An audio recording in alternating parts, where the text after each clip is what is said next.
felt like it had more to offer than, those traditional movies. I felt like there was a lot more to chew on here.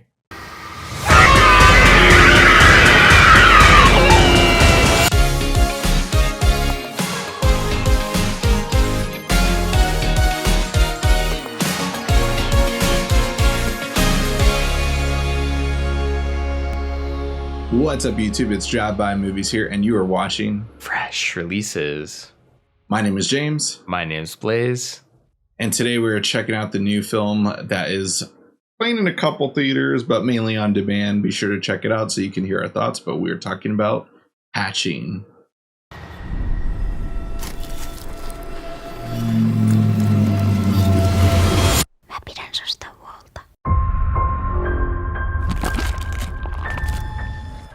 So, the film Hatching is the story of a young gymnast who tries desperately to please her demanding mother, discovers a strange egg.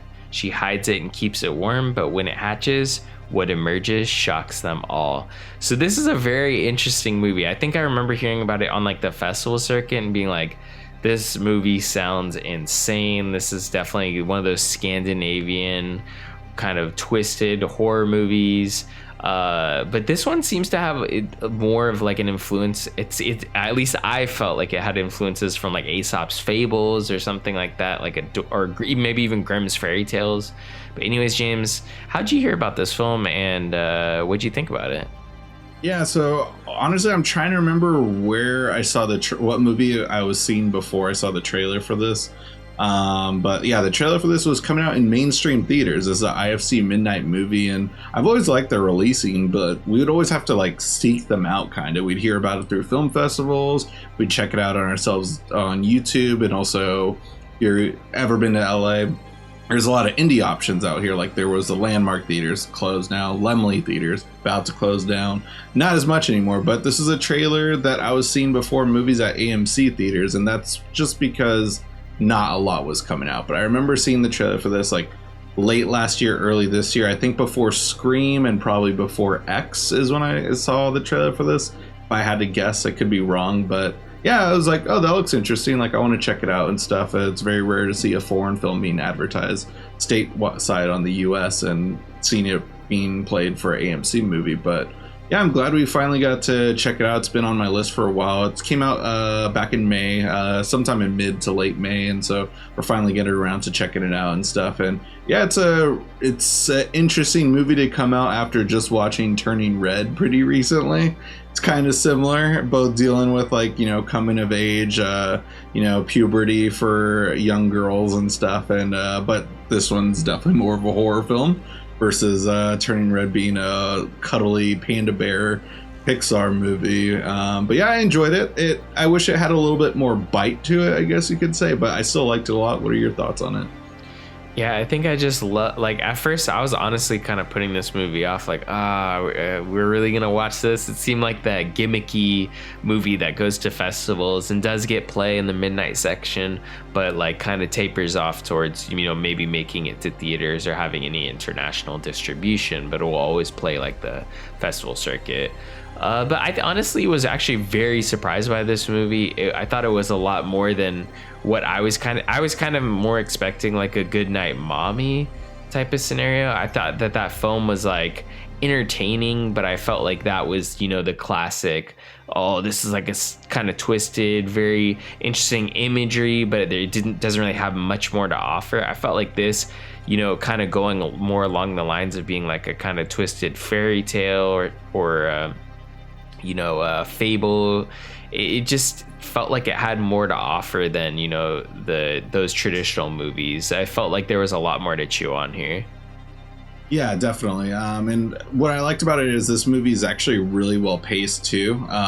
It's a very tight, just barely under 90 minutes, but it never really slows down for me. Like a lot of scenes are like really like tension filled, but I wish it kind of like the scares were less predictable. There's like only like 3 jump scares in the movie, but like they're kind of predictable and you kind of expect them. But like the overall metaphor message within this movie is pretty interesting, and I like it's definitely practical effects in here. I mean, I'm sure there is some CGI with some mouth sequences involved without spoiling too much, but this bird creature that we see. They kind of avoid it in the trailer, but you know that there is a bird creature. There's like one shot of it in the trailer, but with the sequences with that, I was surprised by how creepy it looked, and I wish we got to see a little bit more of it. But it was so like creepy, and it like almost looked like a marionette puppet, almost like it was being controlled with sticks the way it moved.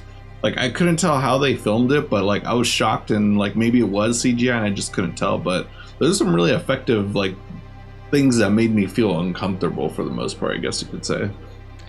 It honestly really reminded me of the Dark Crystal, the film, or also the television show. I forget the creatures, even though I've watched both. I just can't remember. It doesn't. I know Gelflings, but I forget what the other creatures are, if you remember. But I don't feel like you're a Dark Crystal fan. I never got to see it actually, yeah, but I did want to check out that Netflix series. Like I remember the trailer, that was awesome. Yeah, and I really recommend that show. I honestly think that's like one of the best shows on Netflix. That there's no way they're getting a second season for that at any time. But this did feel, it had like very Jim Henson-esque like elements to it, which it was really cool. Which I was kind of a little like, kind of getting a little bit into spoilers here. I was honestly kind of a little bit disappointed once we got to the point in which it kind of makes its metamorphosis. I was like, oh man, like we aren't gonna get to see that cool puppet anymore.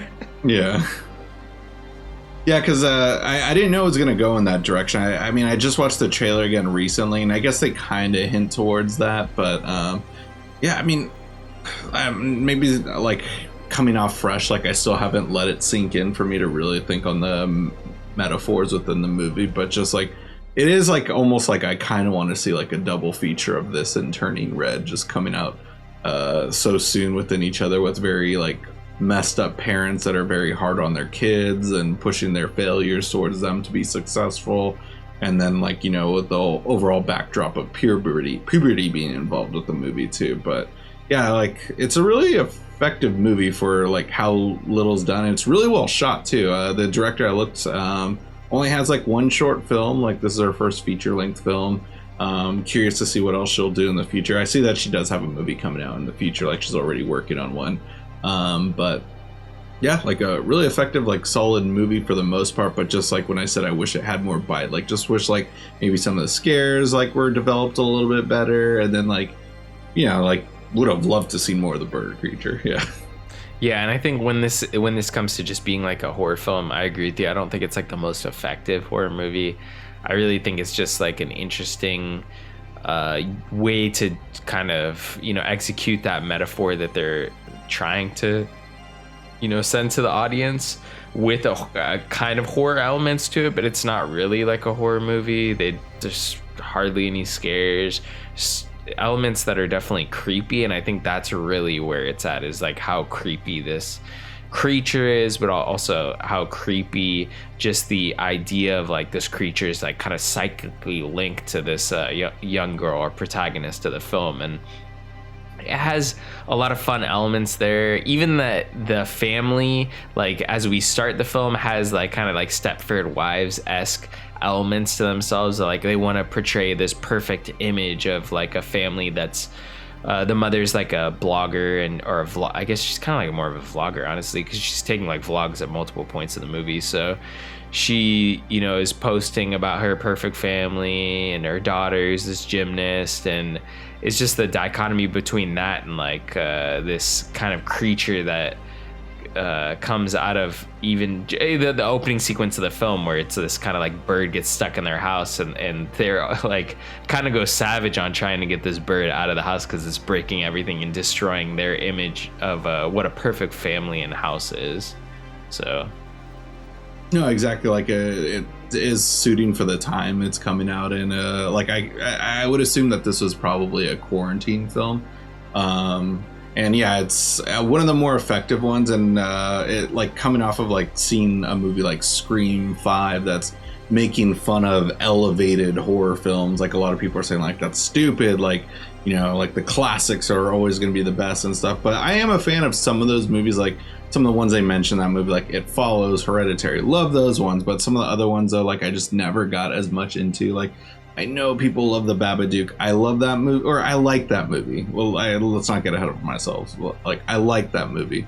Midsummer, I like that movie. But like, these are kind of movies that I just felt overrated. But this one I felt like was a little bit better than some of those and stuff too. Like, not as much as like Hereditary or It Follows. Those are like some of the top horror films I've seen of recent years and stuff. But yeah, like I like that this is part of that genre that they're making fun of, but like it's one of the more better effective ones. If like that you're avoiding this movie because of that, I'd say like don't let that bother you, because it's like cool. And if you're a hardcore horror fan who loves practical effects, like the ones, even though there's not too much of it in this, like they are super effective and almost worth seeing just for that. Yeah, I absolutely love the practical effects in this. Being a fan of like the Dark Crystal movies, but also just Jim Henson puppetry, like this felt like so real to, you know, those old school puppets that we, you know and love. And I just liked seeing those practical effects, because honestly in the trailer and everything I was expecting something CGI popping out of that egg, because they don't really spoil it in the trailer. And they show like I think maybe the hand, and honestly I think the hand, I felt like it was CGI in that shot, but maybe it wasn't. But yeah, like I felt like that was a nice surprise going into watching this movie and be like, oh wow, the puppet's like super weird, creepy, but it also even has like a vibe of like those classic Jim Henson effects. So yeah, it being cute but really ugly at the same time almost. Yeah. Yeah, I definitely recommend this movie to anyone that is like on the fence about watching it. If this is kind of out of your sphere of movies that you watch, it's not something that you need to watch. But if you like horror movies, or just movies that are kind of trying to, you know, piggyback the tales of like the festival circuit and like filling in that midnight spot, this is definitely one for you.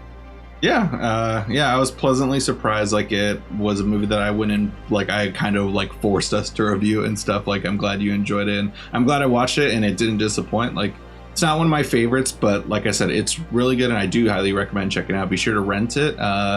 If it is playing in theaters near you, it's not a movie that you need to see in theaters, but why not? Go for it. But I had fun renting it on demand, sunk well, watched it beginning to end, didn't pause it. I was enthralled the whole movie. You know, catch your own thoughts on it. Leave a comment here, letting us know what you thought about it. And a great way to help support the show is by watching through our Amazon affiliate link in our description box below. And if you guys haven't already, go ahead and smash that like button, hit the subscribe button, and click that notification bell to get all of our latest updates. And be sure to catch all our social media links down below in the description box for Instagram, Twitter, TikTok, and our personal Letterboxd accounts.